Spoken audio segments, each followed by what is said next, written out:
देखेंगे अलंकार के प्रयोग से बना वाक्य या काव्य। अभी हमने पढ़ा विन अलंकार वाला, अब पढ़ेंगे जिसमें अलंकार का प्रयोग किया गया है। अलंकार के प्रयोग से यही पंक्तियाँ: पके पेड़ पर पका पपीता, पका पेड़ या पका पपीता, पिंकू पकड़े पके पेड़ को, पकड़े पिंकू पका पपीता। ठीक है, यह है अनुप्रेयास अलंकार के प्रयोग से चमत्कार उत्पन्न किया गया है। इसमें कौन सा अलंकार लिया गया है?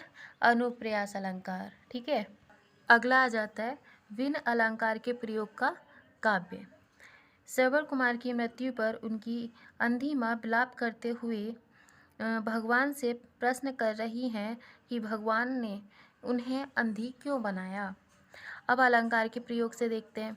मणि खोए भुजंग सी जननी, मणि खोए भुजंग सी जननी, फंसा पटक रही थी शीस, अंधी आज बनाकर मुझको किया न्याय तुमने जगदीश। एक बार फिर से पढ़ेंगे। ये श्रवण कुमार की माँ कह रही हैं, क्योंकि आप सभी को पता है कि श्रवण कुमार के माँ बाप अंधे थे। और ये कब कहा था उन्होंने? जब उन्हें श्रवण कुमार को तीर लग गया था। मणि खोए भुजंग सी जननी, फंसा पटक रही थी शीस, अंधी आज बनाकर मुझको किया न्याय तुमने जगदीश। यहाँ कौन सा अलंकार लिया गया है? उपमा अलंकार। कौन सा अलंकार है यहाँ पर? उपमा अलंकार। यहाँ उपमा अलंकार के माध्यम से काव्य में चमत्कार उत्पन्न किया गया है। काव्य के इसी चमत्कारिक रूप को अलंकार कहते हैं। अलंकार के प्रतिष्ठापक कवि आचार्य डांडी हैं। ठीक है, अगला है आचार्य डांडी के अनुसार काव्य शोभा कारण धर्मान अलंकारन प्रच्छेदते, अर्थात काव्य के शोभा कारक धर्म को अलंकार कहते हैं। हिंदी के अलंकारवादी कवि के केशवदास को आभूषण के बिना स्त्री और कविता की शोभा नहीं मानते, इसलिए उनकी पंक्तियां हैं: भूषण बिना न सोही, कविता वनिता मित। काव्य में चमत्कार निम्न तरीकों से उत्पन्न किया जा सकता है, यानी कि निम्न तरीकों से क्या उत्पन्न किया जा सकता है? चमत्कार। वर्णों अथवा शब्दों की आवृत्ति द्वारा, काव्य के अर्थ के द्वारा, वर्णों की आवृत्ति तथा अर्थ दोनों के द्वारा। आगे पढ़ेंगे अलंकार के भेद। अलंकार के कितने भेद होते हैं? अलंकार के 3 भेद होते हैं: शब्दालंकार, अर्थालंकार और अभय अलंकार। शब्दालंकार में वर्णों अथवा शब्दों की आवृत्ति द्वारा चमत्कार, अर्थालंकार में काव्य के अर्थ द्वारा चमत्कार और अभय अलंकार में वर्णों की आवृत्ति तथा अर्थ दोनों के द्वारा। अब आगे आ जाते हैं शब्दालंकार। यह है विशिष्ट वर्णों की आवृत्ति अथवा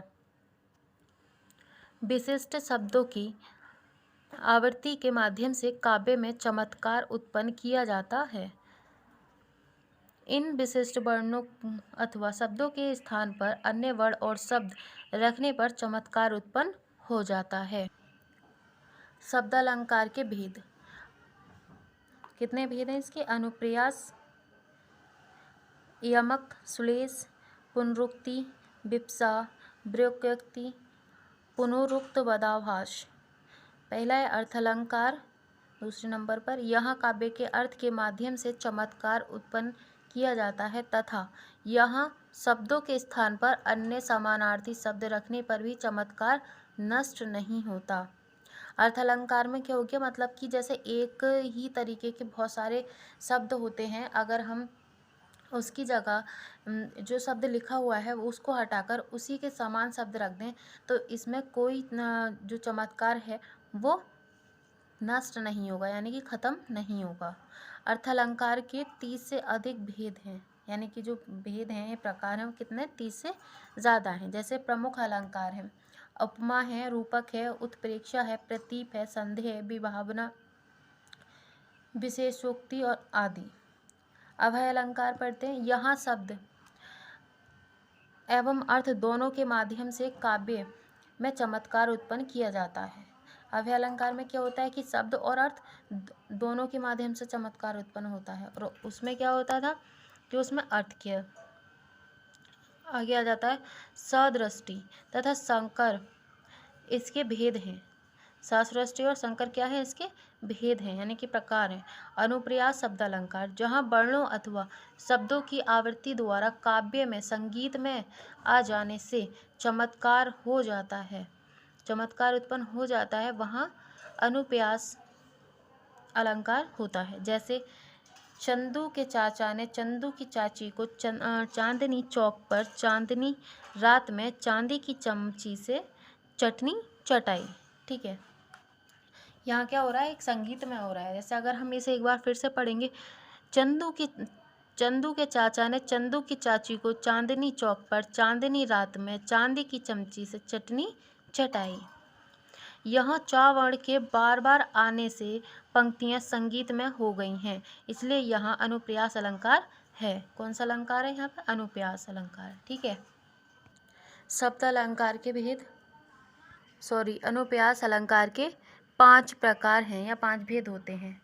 छैकानुप्रास अलंकार, वृत्यानुप्रास अलंकार, लटानुप्रास अलंकार, अत्यंत अनुप्रास अलंकार और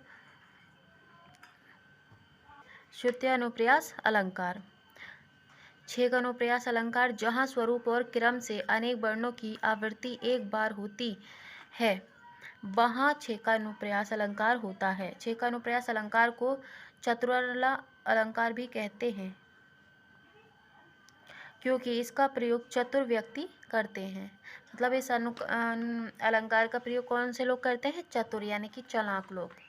छेकानुप्रास अलंकार की पहचान निम्न प्रकार से करनी चाहिए। पहला, एक से अधिक वर्ण का दोहराव, दोहराए गए वर्ण मात्र 2 बार आए हों। वर्णों का दोहराव शब्द के अधिक अर्थार्थ शब्द की शुरुआत में हो। ठीक है, उदाहरण जैसे कानन कठिन भयंकर भारी, घोर धाम हिम बारी बयारी। इन पंक्तियों में कानन तथा कठिन में का की आवृत्ति 2 बार हुई है। भयंकर भारी में भा की आवृत्ति 2 बार हुई है। घोर धाम में घ की आवृत्ति 2 बार हुई है और बारी बयारी में बा की आवृत्ति भी 2 बार हुई है। ये क्या है, इसे एक पहचानने का तरीका है। एक से अधिक वर्ण क भ घ ब की आवृत्ति शब्द की शुरुआत में 2 बार की हुई है, अतः यहाँ छेकानुप्रास अलंकार है। उदाहरण, रिछी रिछी रहीसी रहीसी हंसी हंसी उठे, सांसें भरी आंसू भरी कहत दई दई। उपर्युक्त पंक्तियों में रिछी रिझी, रहीस रहीस, हंसी हंसी और दई दई में छेकानुप्रास अलंकार है, क्योंकि अभी आपको ऊपर बताया कि जहाँ पे 2 बार किसी चीज़ की आवृत्ति आती है उसमें छेकानुप्रास अलंकार होता है, क्योंकि व्यंजन शब्दों की आवृत्ति उसी क्रम और स्वरूप में हुई है। उदाहरण 3, देखो दुरो वह कुंज कुटीर में बैठो पटो लत राधिका पायन, मैंने मनोहर बैन बजे सुसजे तन सोहत पीट पटा है। उपर्युक्त पहली पंक्ति में दा और का तथा दूसरी पंक्ति में मा और वा का प्रयोग 2 बार की हुआ है। मुंद मंगल में संत समाजू, जो जगम तीर थराजू। माँ सा ज की आवृत्ति में 2 बार हुई है। बगरे बिथीन में भ्रमर भरे अजब अनुराग, कुसुमित कुंजन में भ्रमर भरे अजब अनुराग। बा भ अ क की आवृत्ति और रसबती, रसना करके कहीं, इसमें किस की है, रा की है, का की और आवृत्ति है। सिची गुलाब घरी घरी, अरी बरी ही न बरी। यहाँ किस की हो गई, घा, यहाँ पे ये दोनों की आवृत्ति क्या हो गई, डबल हो गई। ठीक है, अमीय मूरी में चूरन चारू, यहाँ किसका हो गया, चा का। समन सकल भवरुज परिवारू, यहाँ पे सा यानी ये वाला और एक ये वाला, इन दोनों की आवृत्ति 2 बार आ गई। अब आते हैं बतस्य अनुप्रास अलंकार पर, जहाँ एक वर्ण की आवृत्ति एक बार अथवा एक से अधिक बार अनेक बार हो, अथवा एक से अधिक वर्णों की आवृत्ति अनेक बार हो, वहाँ बतस्य अनुप्रास अलंकार होता है।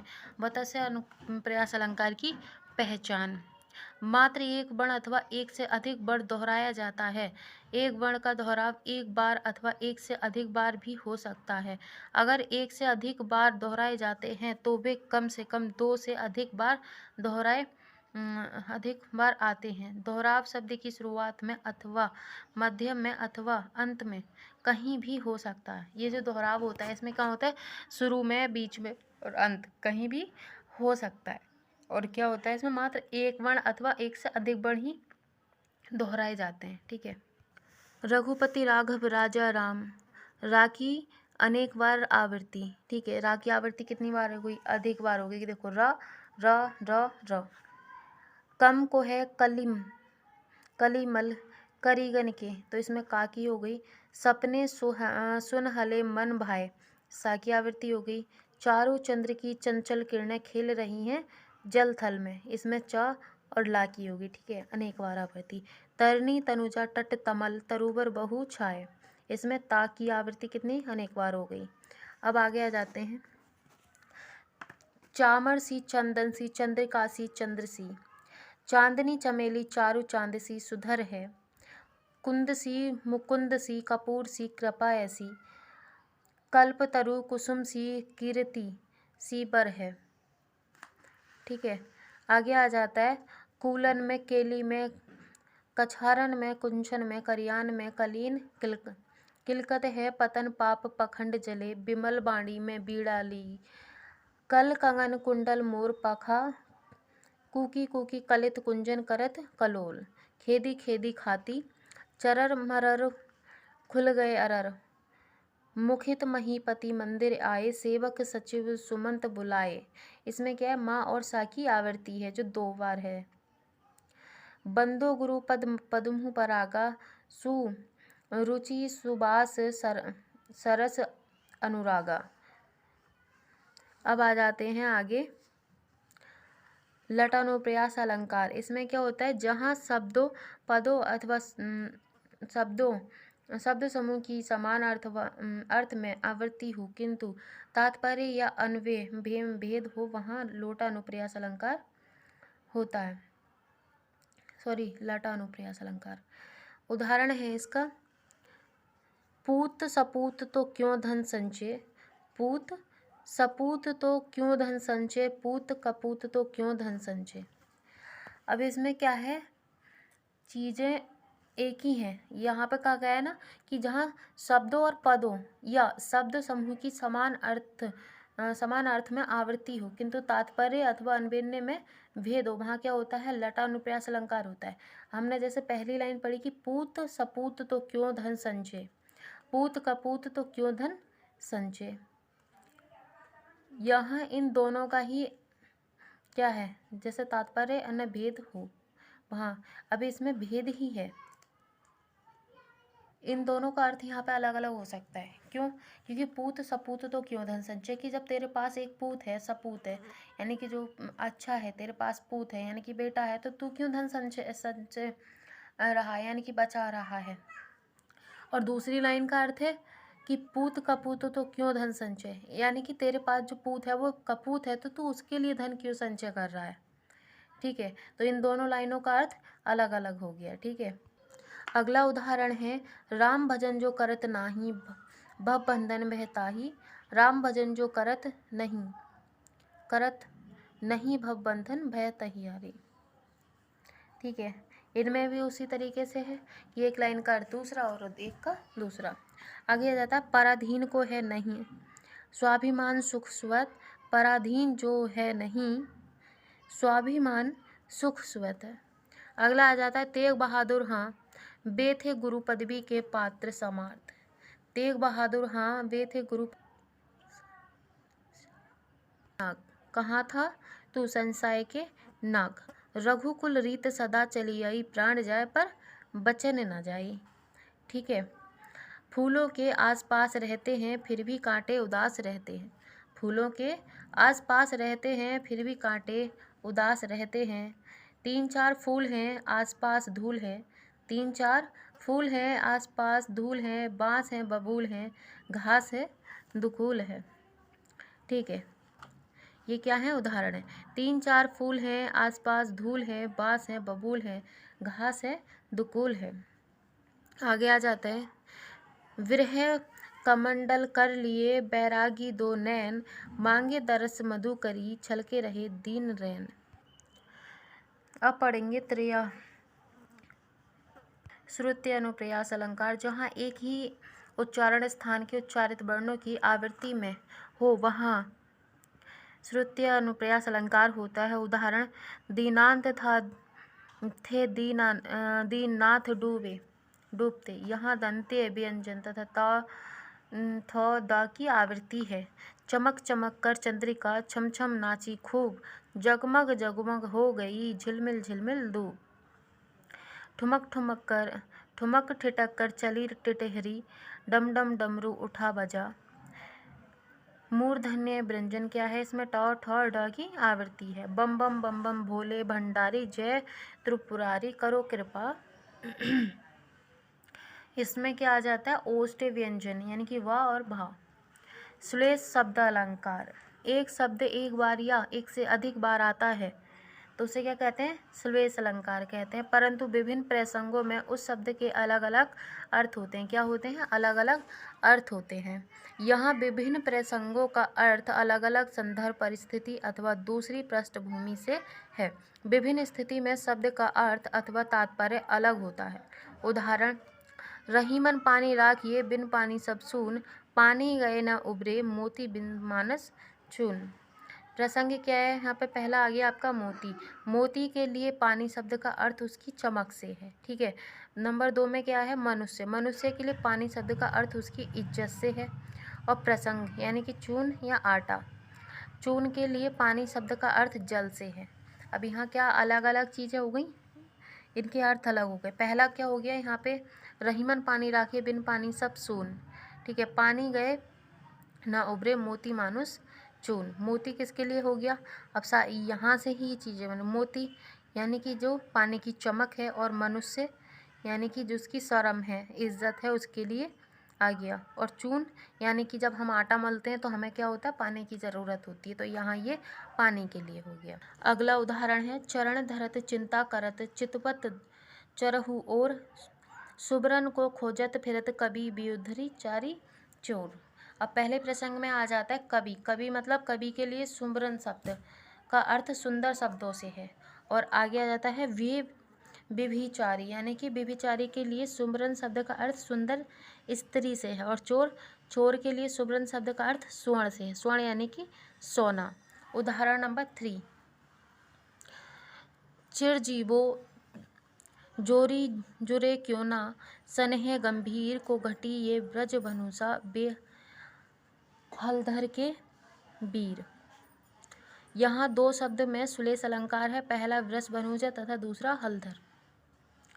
ब्रज भनुजा यानी कि प्रसंग में राधा जी हैं। ब्रज भनुजा, ब्रज यानी कि उनका गांव हो गया, और भनुजा हो गई राधा जी। तो राधा जी के लिए ब्रज भनुजा शब्द का अर्थ ब्रज भानु। ब्रज उनकी ब्रज भानु यानी कि वो किनकी बेटी थी,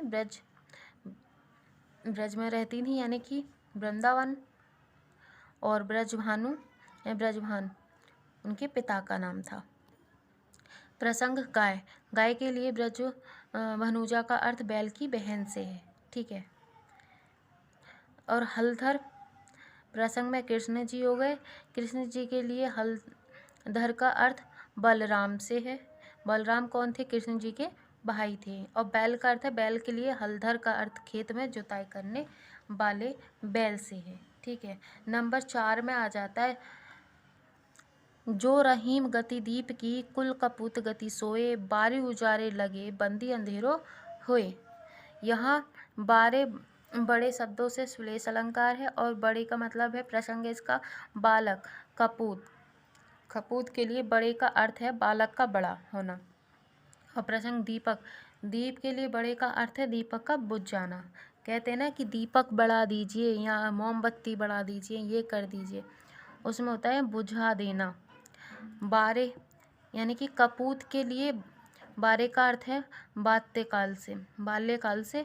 और दूसरे नंबर पर प्रसंग है बारे का दीपक के लिए बारे का अर्थ है जलाने से। कहते हैं ना बार दीजिए या बढ़ा दीजिए, दोनों का अलग अलग अलग अर्थ है। बढ़ाने का मतलब है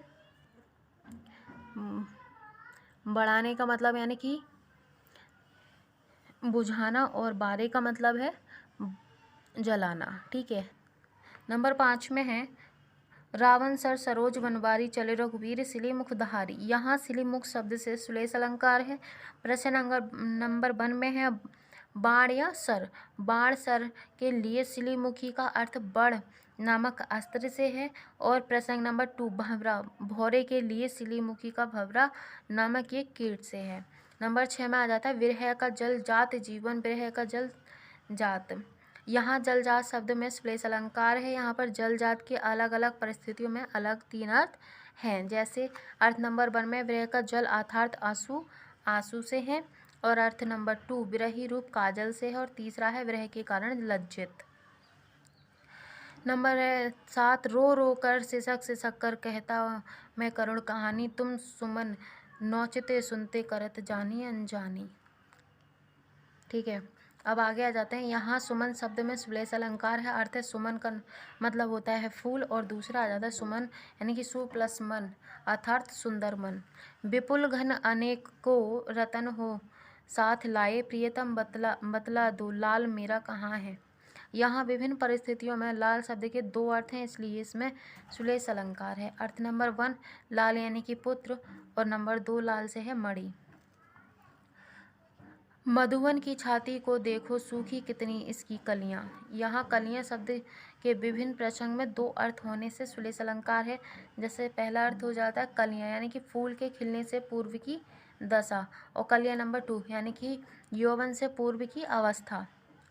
मेरी भव बाधा हरो राधा नांगरी सोए, जातन की झाई परे श्याम हरित दुती होए। यहाँ हरित शब्द के विभिन्न प्रसंग में 3 अर्थ होने से श्लेष अलंकार है। नंबर पहला अर्थ आ जाता है हरित अर्थ अर्थात हर लेना, और नंबर 2 में है हरित अर्थात हरा रंग होना, और नंबर 3 में है हरित का अर्थ हर्षित होना यानी कि खुश होना। सीधी चलते रहा जो रहत सदा निशांक, जो करते बिलप उन्हें हरि का है आतंक। यहाँ हरि शब्द के विभिन्न प्रसंग में 2 अर्थ होने से श्लेष अलंकार है। अर्थ नंबर 1 हरि अर्थात भगवान विष्णु, और अर्थ नंबर 2 में हरि अर्थात बानर यानी कि बंदर। नंबर 12 है जो चाहो चटक न घटे, मेलो होए न मीत, रज राजस न छुबाइए नह चिकने चित। यहाँ रज ने है शब्दों के विभिन्न प्रसंगों में 2 अर्थ निकल रहे हैं। पहला अर्थ हो जाता है रज का अर्थ एक में रज अर्थ मतलब अलंकार, रज का मतलब क्या है अहंकार। और अर्थ नंबर 2 में रज का अर्थ है धूल, और नेह का अर्थ है नेह अर्थात स्नेह या प्रेम। अर्थ नंबर 2 है इसका नेह का तेल। 12वें नंबर पर 13 में पा जाते हैं जो घनी भूत पीड़ा थी मस्तक में स्मृति सी छाई, दुर्दिन में आंसू बनकर आज बरसने आई। इसमें आ जाता है यहाँ घनीभूत शब्द के विभिन्न प्रसंग में 2 अर्थ होने से श्लेष अलंकार है। अर्थ नंबर पहला है घनीभूत अर्थात मन में एकत्र पीड़ा कष्ट, अर्थात 2 घनी अर्थात बादल के पानी एकत्र करने से। नंबर 14 है मगन को देख पलट देख बार बार, मगन को देख पट देत बार बार। यहाँ पट शब्द के विभिन्न प्रसंग में 2 अर्थ होने से श्लेष अलंकार है। पहला है पट अर्थात वस्त्र, और नंबर 2 है पट अर्थात किवाड़। पट का मतलब वस्त्र भी होता है, और पट का मतलब किवाड़ यानी कि दरवाज़ा भी होता है। फ्रेंड्स, ये वीडियो हमारी यहीं पर ख़त्म होती है। हम आगे के अलंकार की वीडियो बनाएंगे जो आपको प्लेलिस्ट में मिल जाएगी। और वीडियो अगर आपको अच्छी लगी हो तो लाइक करें, शेयर करें एंड कमेंट करके बताएं कि आपको वीडियो कैसी लगी। अगर आपको लगता है कि कहीं पे कोई मिस्टेक है या हम आगे बढ़ते हैं हम यमक अलंकार, जहाँ एक शब्द से अधिक बार आए हो और हर बार अनेक अर्थ अलग अलग हों, वहाँ यमक अलंकार होता है। जैसे यमक अलंकार की पहचान कैसे करेंगे इसकी। एक शब्द एक से अधिक बार आएगा। एक ही प्रसंग संदर्भ में शब्द के एक से अधिक अर्थ होते हैं, या अलग अलग प्रसंग असंदर्भ नहीं होते। इसमें एक ही वस्तु अथवा प्राणी के बारे में बात हो रही होती है, यानी कि जो यमक अलंकार है उसमें केवल एक ही वस्तु हो या प्राणी हो, एक ही के बारे में बात होती है। जैसे उदाहरण है, कनक कनकते सो गुनी मद कथा अधिकाय, या खाए बहराए जग ब पाए बहराए। अगला, इन पंक्तियों में कनक शब्द का प्रयोग दो हुआ है, यानी कि 2 बार हुआ है। प्रथम कनक का अर्थ है सोना और दूसरे का है कनक का अर्थ है धतूरा। अब उदाहरण नंबर 2 पर है, सजना है मुझे सजना के लिए। यहाँ सजना शब्द का प्रयोग 2 बार हुआ है, यानी पहली बार सजना का शब्द का अर्थ है सवरना श्रृंगार करने के लिए हुआ है, और जबकि दूसरी बार सजना शब्द का अर्थ पति के लिए हुआ है। आगे है, तुम्हारी नौकरानी के लिए कह रखा था सालों से सालों से। प्रथम बार सालों का शब्द अर्थात पति पत्नी के भाइयों से है, और दूसरी बार सालों का अर्थ वर्षों से है। सरंग ले सरंग चली कई सरंग ओट, सरंग झीनो पाई के सरंग कई गई चोट। यहाँ एक सुंदर दीपक लेकर जा रही है, तो इस संदर्भ में सारंग के कई अर्थ हैं, जैसे सारंग सुंदर स्त्री, सारंग दीपक, सारंग दुपट्टा और सारंग हवा। उदाहरण है, हरि बोला हरि ने सुना, हरि बोला हरि ने सुना, हरि गायो हरि के पास, हरि देखा हरि में हो गया, हरि रह गया उदास। यहाँ सांप और मेंढक के संदर्भ में चर्चा की गई है। किस किस के संदर्भ में? मेंढक और सांप के। हरि यानी कि मेंढक और हरि सांप, और यानी कि हरि पानी। अगला उदाहरण है, जेते तुम तारे तेते नभ में ना तारे हैं। यहाँ एक भक्त भगवान के संदर्भ में वर्णन कर रहा है, यानी कि वो कह रहा है कि जितने तुमने तारे हैं उतने तो नभ में तारे भी नहीं हैं। जैसे तारे भव सागर में से पार कर देना, और तारे आसमान के सितारे। उदाहरण 8 है आपका, कंदमूल भोग करें, कंदमूल भोग करें। कंदमूल यानी कि जो खाने वाला कंदमूल, राजघराने में खाने के प्रयोग में लाए जाने वाले जायकेदार कंदमूल वगैरह। कंदमूल यानी कि जो फल होते थे, और कंदमूल एक होता है जड़, यानी कि जंगल में कंद की जड़। जैसे कि शकरकंद होता है, वो भी एक जड़ी है, वैसे ही कंद की जड़। अब आ जाता है पुनरुक्त अलंकार, 2 शब्दों से मिलकर बना है। पुनः प्लस उक्ति। यहाँ कोई शब्द 2 बार दोहराया जाता है परंतु अर्थभेद नहीं होता, वहाँ पर पुनरुक्ति अलंकार होता है। उदाहरण है, मधुर मधुर मेरे दीपक जल, युग युग प्रतिदिन प्रतिक्षण प्रतिपल, प्रियतम का पथ आलोकित कर। मधुर मधुर मेरे दीपक जल का अर्थ है, प्रस्तुत पंक्तियों में महादेवी वर्मा ने ईश्वर के प्रति अपनी अपार श्रद्धा को व्यक्त किया है। वे कहना चाहती हैं कि हमें अपने मन में आस्था रूपी दीपक हमेशा जलाकर रखना चाहिए। इसी मधुर दीपक की रोशनी से वह अलौकिक होगा, जिस पर चलकर हम परमात्मा से मिल सकते हैं, उसमें समा सकते हैं। आगे आ जाता है वक्रोक्ति अलंकार, शब्द अलंकार। जहाँ वक्ता के द्वारा बोले गए शब्दों का श्रोता अलग भिन्न अर्थ निकालें, वहाँ वक्रोक्ति अलंकार होता है। क्योंकि अगर हम किसी के सामने कुछ बोल रहे हैं या फिर हम किसी का बोला हुआ सुन रहे हैं, तो हम सभी अपना क्या करेंगे, अलग अलग ही अर्थ निकालेंगे। तो वहाँ क्या होता है, वक्रोक्ति शब्द अलंकार। जैसे जहाँ श्रोता भिन्न अर्थ 2 कारण से निकालता है, इसलिए वक्रोक्ति अलंकार के 2 भेद होते हैं।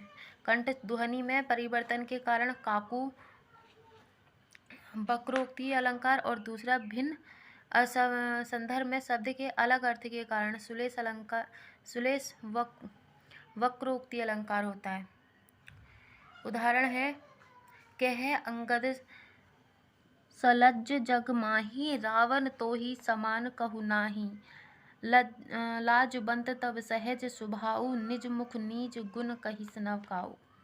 अंगद ने कहा, अरे रावण, तेरे समान लज्जावान जगत में कोई है लज्जाशीलता तो तेरा सहज स्वभाव ही है, तू अपने मुख से अपने गुण कभी नहीं कहता। आगे आ जाता है 5 नंबर पे, देते हैं वरदान से भाव चाहिए मीत, भोले को वरदान हित भाव चाहिए मीत। एक ने कहा है, यानी कि एक भक्त ने कहा है कि सिर्फ वरदान देते हैं किंतु मन में भाव होना चाहिए। दूसरा बोला भोले को भी वर देने के लिए भाव चाहिए, अर्थात नहीं चाहिए, वे इतने भोले हैं कि बिना भाव के भी वर दे देते हैं। क्या भाव चाहिए का दूसरा अर्थ भाव नहीं चाहिए कल्पित किया गया है। कल्पित यानी कि सिर्फ सोचा गया है। श्लेष बरकोक्ति अलंकार। उदाहरण है, एक कबूतर देख हाथ में पूछा कहाँ अपर है, उसने कहा अपर कैसा, वह तो उड़ गया सपर है। यानी कि यहाँ जहांगीर ने नूरजहां से पूछा एक ही कबूतर तुम्हारे पास है, तो अपर कहाँ गया, यानी तुम्हारे पास एक कबूतर है तो दूसरा कहाँ गया। तो नूरजहां ने कहा दूसरे कबूतर को भी उड़ाते हुए कहा अपर बेपर कैसा, वह तो इसी कबूतर की तरह सपर यानी कि पर वाला था, सो उड़ गया।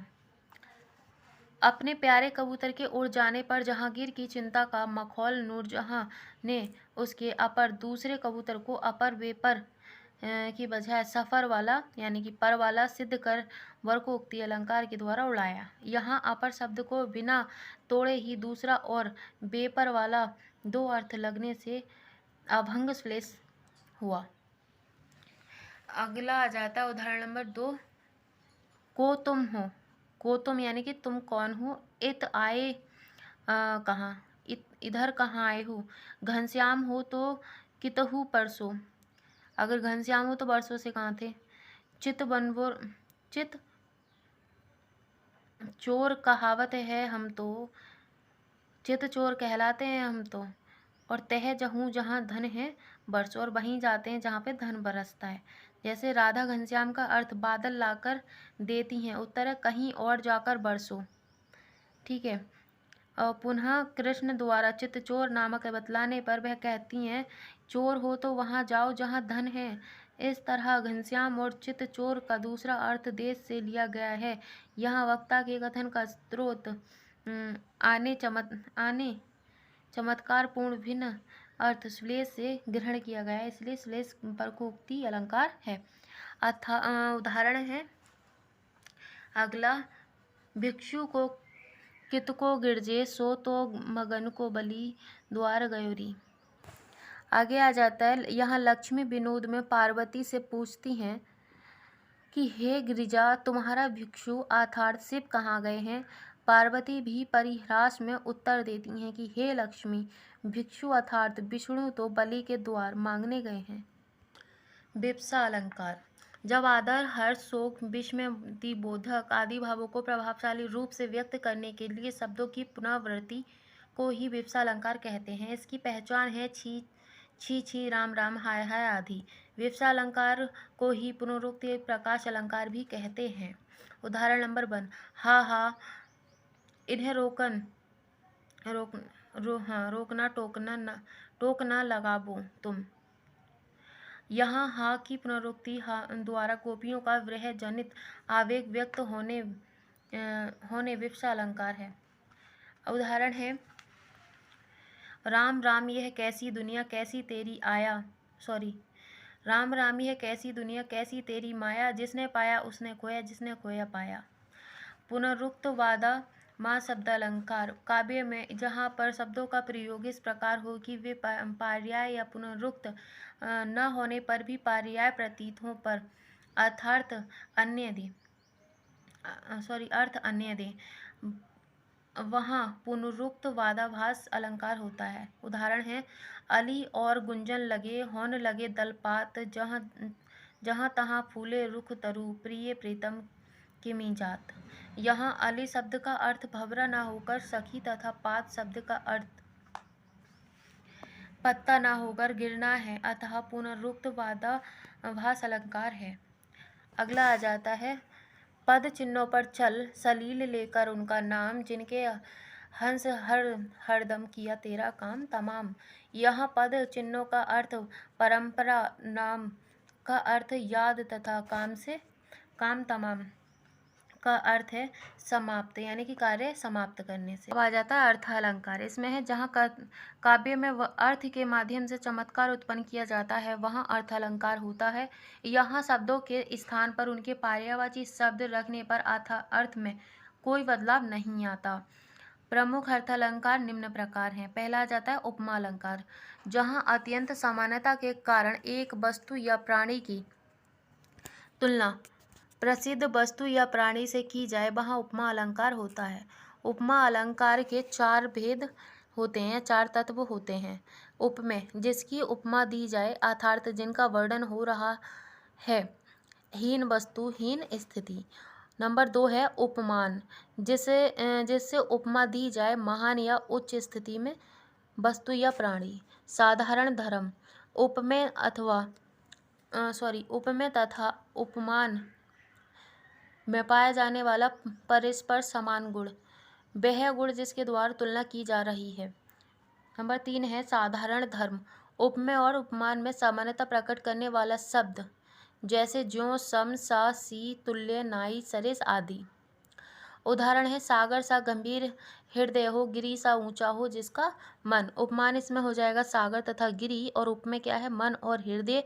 वाचक शब्द है सा, और साधारण धर्म है गंभीर और ऊंचा।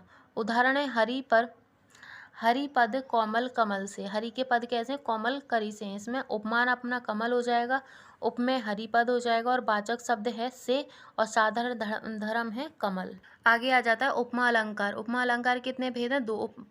पूर्ण उपमा अलंकार, इसमें उपमा के 4 अंग होते हैं, जैसे पीपर पात सरिस मन डोला। आगे आ जाता है नंबर 2 में लुप्त उपमा अलंकार। इसमें उपमा के 4 अंगों में से एक से अधिक उपस्थित नहीं होते, जैसे मुख चंद्रसा है, यहाँ साधारण धर्म गुण का लोप है। मलोपमा अलंकार, मलोपमा अलंकार है मतलब जहाँ किसी कथन में एक ही उपमेय के अनेक उपमान होते हैं वहाँ मालोपमा अलंकार होता है। उपमा अलंकार के अन्य उदाहरण, कर कमल सा कोमल है, कर कमल सा कोमल है, यहाँ कर अर्थात हाथ को कोमल कमल के समान कोमल बताया गया है। वाक्य 2 वस्तुओं की तुलना की गई है। नंबर 2 है नील गगन सा शांत हृदय था रो रहा, यहाँ हृदय की तुलना नील गगन से की गई है। इस वाक्य में हृदय उपमेय है और नील गगन उपमान से है। शांत साधारण धर्म और एवं सा वाचक शब्द है। आगे आ जाते हैं प्रातः नभ था बहुत नीला शंख जैसे, ये कौन सा अलंकार है? पूर्ण उपमा अलंकार। इसमें उपमान हो जाता है शंख, उपमेय हो जाएगा नभ, और वाचक शब्द है जैसे, साधारण धर्म है नीला। आगे पढ़ेंगे काम सा रूप प्रताप दिनेश सा सोम सा शील है राम महीप का, तो इसमें कौन सा अलंकार है? मालोपमा अलंकार। अगला आ जाता है कोटि कुलिस सम वचन तुम्हारा व्यर्थ धरो धुन बान कुठार, इसमें लुप्त उपमा अलंकार है। इसका मतलब है आप का एक एक वचन ही करोड़ों व्रजों के समान है। धनुष बाण और कुल तो आप व्यर्थ ही धारण करते हैं। आपके इस धनुष बाण और कुल्हाड़े को देखकर मैंने कुछ अनुचित कहा हो तो हे धीर महामुनि आप मुझे क्षमा कर दीजिए। प्रतीप अलंकार, प्रतीप का अर्थ होता है उल्टा या विपरीत। यह उपमा अलंकार के विपरीत होता है क्योंकि इस अलंकार में उपमान को लज्जित पराजित या हीन दिखाकर उपमेय की श्रेष्ठता बताई जाती है, जैसे सिए मुख समता किमी करे चंद बापू रो रंग। सीता जी के मुख उपमेय की तुलना बेचारा चंद्रमा उपमान नहीं कर सकता। उपमेय की श्रेष्ठता प्रतिपादित होने से यहाँ प्रतीप अलंकार है। नंबर 2 आ जाता है सखी मयंक तब मुख सम सुंदर, यहाँ उपमान चंद्रमा का तिरस्कार करने के लिए मुख चंद्रमा के समान सुंदर है, यह न कहकर चंद्रमुख के समान सुंदर है कहकर मुख को चंद्रमा के श्रेष्ठ बताया है। यानी कि मुख जो है यानी कि मुंह उसे चंद्रमा से श्रेष्ठ यानी कि ज़्यादा अच्छा बताया है। अगला आ जाता है बहुत वीर बहुत विचार कीन्हे मन माही सिए बदन सम हिमकर नाही। यहाँ उपमान हिमकर चंद्रमा को उपमेय सीता के मुख की उपमा के अयोग्य बताया गया है। आगे आते हैं। कहे करत गुमान शशि तब समान मुख मंजू। यहाँ कह रहे हैं, यहाँ दूर दूर तक फैली हुई बर्फ की शांति की तुलना हृदय की शांति से की गई। जाता है उपमेय उपमा अलंकार। उपमेय और उपमान को परस्पर उपमान और उपमेय बनाने की प्रक्रिया को उपमेय उपमा अलंकार कहते हैं। उदाहरण, तेरो तेज सर्जा समथे दिनकर सो है तेरे तेज को निकरासो। तरल नैनो तुझ बचन से श्याम ताम्रस्तार, श्याम ताम्र तर से तेरे कुछ सुकुमार। यहाँ शिवाजी के तेज और दिनकर की तथा कच और तानरस्तार की परस्पर उपमा दी गई है। आगे आ जाते हैं। हम हो या किस्मत हो हमारी, दोनों को एक ही काम मिला। किस्मत हमको रो लेवे है, हम किस्मत को रो ले। हम हो या किस्मत हो मेरी, हम हो या किस्मत हो मेरी, दोनों को ही एक काम मिला।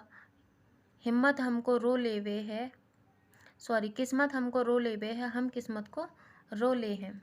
यहाँ कहा जा रहा है कि किस्मत हम पर रोती है और हम किस्मत पर रोते हैं। अन्वयन्य अलंकार। जब उपमेय की समता में कोई उपमान नहीं आता और कहा जाता है कि उपमेय ही उपमान है, तब अन्वयन्य अलंकार होता है। संदेह अलंकार। यहाँ उपमेय में उपमान का संशय हो तब संदेह अलंकार होता है। सारी बीच नारी है, सारी बीच नारी है कि नारी बीच सारी है, कि सारी की नारी है कि नारी की सारी है। यहाँ पे क्या है, कहा गया है कि सारे बीच नारी है, कि सारी के बीच नारी है कि नारी के बीच सारी है। सारी ही की नारी है कि किनारी की सारी है, कि साड़ी की किनारी है कि किनारे की साड़ी है। ये चीज़ कहा गया है। ये है सारस ओस की बूंदें, यहाँ है मंजुल मोती, यहाँ हंसनी अपने।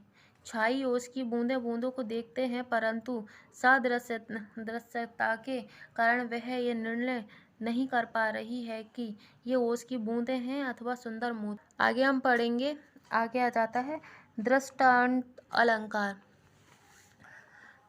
जहाँ एक ही भाव या आशय की दो बातें कही जाएं अथवा जहाँ उपमेय और उपमान अथवा उनकी साधारण धर्मों में बिंब प्रतिबिंब का भाव हो, वहाँ दृष्टांत अलंकार होता है। इसमें वाचक शब्द का प्रयोग नहीं होता। उदाहरण है, ओछे नर के पेट में रहे ना मोती, बात आध शेर के पात्र में कैसे शेर समात।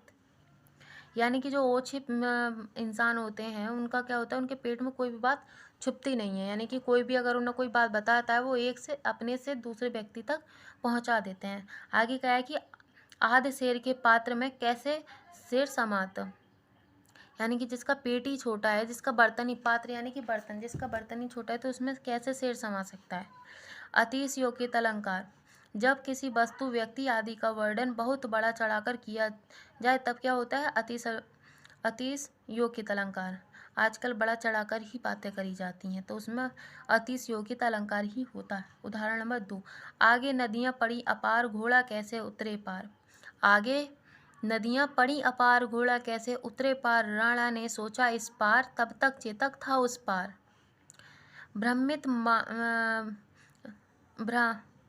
भ्रांतिमान अलंकार। जब एक जैसे दिखाई देने के कारण एक वस्तु को दूसरी वस्तु मान लिया जाता है या समानता के कारण किसी दूसरी वस्तु का भ्रम होता है, उसे भ्रांतिमान अलंकार कहते हैं। उदाहरण है, जान श्याम घनश्याम को नाच उठे बन मोर। यानी कि यहाँ श्री कृष्ण को देखकर उनके सांवलेपन के कारण वन के मोरों को काले बादल होने का भ्रम होता है और वे वर्षा होना जानकर नाचने लगते हैं, अतः भ्रमितमान अलंकार है। इसका मतलब है कि जब मोरों को जब बादल आते हैं घन घोर यानी कि काले काले जब बादल आते हैं तो मोरों को क्या लगता है कि घनश्याम आ गए यानी कि कृष्ण जी आ गए, तो ऐसा उन्हें लगता है, सिर्फ भ्रम होता है। तो वो मोर क्या करते हैं, वो नाचने लगते हैं। आगे आता है विभावना अलंकार। जहाँ कारण के ना होते हुए भी कार्य का होना माना जाता है वहाँ विभावना अलंकार कहते हैं। आगे आता है विशेषोक्ति अलंकार। जहाँ कारण के होते हुए भी कारण का ना होना वहाँ विशेषोक्ति अलंकार होता है। आगे आ जाता है उत्प्रेक्षा अलंकार। उत्प्रेक्षा अलंकार में जहाँ उपमेय में उपमान की संभावना की जाती है वहाँ उत्प्रेक्षा अलंकार होता है। यदि पंक्ति में मनु मनु मेरे जानते मनहु मानो इव आती है वहाँ उत्प्रेक्षा अलंकार होता है। जैसे ले चला साथ में तुझ कनक जो भिक्षु लेकर स्वर्ण। यहाँ आप देख सकते हैं कि कनक का अर्थ धतूरा है। कवि कहता है कि वह यहाँ सिर की लाल रंग का घड़ा होने की कल्पना, धतूरे को ऐसे ले चला मानो कोई भिक्षु सोना ले जा रहा हो। आगे आ जाता है रूपक अलंकार। जहाँ उपमेय और उपमान एक रूप हो जाते हैं, यानी उपमेय को उपमान के रूप में दिखाया जाता है, अर्थात जब उपमेय में उपमान का आरोप किया जाता है वहाँ पर रूपक अलंकार होता है। अपनहुहित अलंकार, जहाँ उपमेय का निषेध कर उसमें उपमान का आरोप किया जाए वहाँ अपुनहित अलंकार होता है। उल्लेख अलंकार, जहाँ एक वस्तु का वर्णन अनेक प्रकार से किया जाए वहाँ उल्लेख अलंकार होता है। जैसे तू रूप है किरण में, सौंदर्य है सुमन में, तू प्राण है पवन में, विस्तार है गगन में। विरोधाभास अलंकार, जब किसी वस्तु का वर्णन पर विरोध न होते हुए भी विरोध का आभास हो वहाँ पर विरोधाभास अलंकार होता है। जहाँ बाहर से विरोध दिखाई दे रहा है किंतु वास्तव में विरोध ना हो। जैसे ना खुदा ही मिला ना विशाले सनम, ना इधर के रहे ना उधर के रहे। मानवीकरण अलंकार, जहाँ कारण के होते हुए भी कार्य का न होना पाए जाए वहाँ विशेषोक्ति अलंकार होता है। अनेयोक्ति अलंकार, जहाँ पर किसी युक्ति के माध्यम से किसी अन्य को कोई बात कही जाए, अथवा जहाँ उपमान के बहाने उपमेय का वर्णन किया जाए या कोई बात सीधे ना कहकर किसी के सहारे की जाए वहाँ अनेयोक्ति अलंकार होता है। उदाहरण, फूलों के आसपास रहते हो फिर भी कांटे उदास रहते हैं। फूलों के आसपास रहते हैं फिर भी कांटे उदास रहते हैं। अगला है दीपक अलंकार, जब किसी पद में उपमेय प्रस्तुत पदार्थ तथा उपमान प्रस्तुत पदार्थ अप्रस्तुत पदार्थ दोनों के लिए एक साधारण धर्म होता है तो दीपक अलंकार होता है। उदाहरण है, तारे आंखें छपकावे हैं, जर जरा सोए हैं, तुम भी सुनो हो यारोष्ठ में सन्नाटे कुछ बोले हैं। भूपति शोभत, दान सो फल फूलन उधान। यहाँ भूपति प्रस्तुत और उधान अप्रस्तुत दोनों के लिए एक ही साधारण धर्म सोहत का प्रयोग हुआ है, अतः यहाँ दीपक अलंकार है। अब आ जाते हैं व्यतिरेक अलंकार। ये है व्यतिरेक का शाब्दिक अर्थ होता है अधिकाय। व्यतिरेक में कारण का होना जरूरी है, अतः जहाँ उपमान की उत्प्रेक्षा अधिक गुण होने के कारण उपमेय का उत्कृष्ट हो वहाँ पर व्यतिरेक अलंकार होता है। इस अलंकार में उपमान की उपेक्षा उपमेय की काफी बढ़ा चढ़ा कर वर्णन किया जाता है। उदाहरण है, जिनके पास जस प्रताप के आगे शशि मलिन रवि शीतल लागे। यहाँ उपमेय यश और प्रताप को उपमान राशि एवं सूर्य से भी उत्कृष्ट कहा गया है। नंबर 2 है, खंजन मील सरोजनी की छवि गंजन नैन लला दिन होनो, बहु कामान सो जौहन को सर बोधन परिचिन नंद झोनो। यहाँ है, नंदलाल के दिन दिन होनहार नयन खंजन मीन और सरोज कमल से भी अधिक छवि वाले बतलाए गए हैं, किंतु उसमें एक विशिष्टता और भी है, वह यह कि कृष्ण भों कमान से कटाक्ष का बाण छोड़कर प्राणों को बेधते हैं। असंगति अलंकार, जहाँ पर कर्म और कारण का विरोध प्रतीत हो वहाँ पर असंगति अलंकार होता है। उदाहरण है, हृदय घाव मेरे पीर रघुबीरे। यहाँ घाव तो लक्ष्मण को हुआ है परंतु पीड़ा राम को हो रही है। उर्झत टूटत कुटुम और जुरत चतुर चित प्रीति, यानी कि इसमें कहा गया है कि उलझनों से कुटुंब टूटता है, यानी कि परिवार टूटता है, परंतु दो युवा मनों के उलझनों पर प्रेम उत्पन्न होता है। जब दो लोग मिलते हैं तो क्या होता है, प्रेम उत्पन्न होता है। जैसे चोट आपको लगी है और दर्द मुझे हो रहा है। फ्रेंड्स, यहाँ पर मेरी वीडियो ख़त्म होती है। अगर आपको वीडियो अच्छी लगी हो तो लाइक करें, शेयर करें एंड कमेंट करके बताएं कि आपको वीडियो कैसी लगी। अगर आपको लगता है इसमें कोई चेंज करना है या फिर कहीं पे भी कुछ लगता है तो आप बता सकते हैं। Thank you.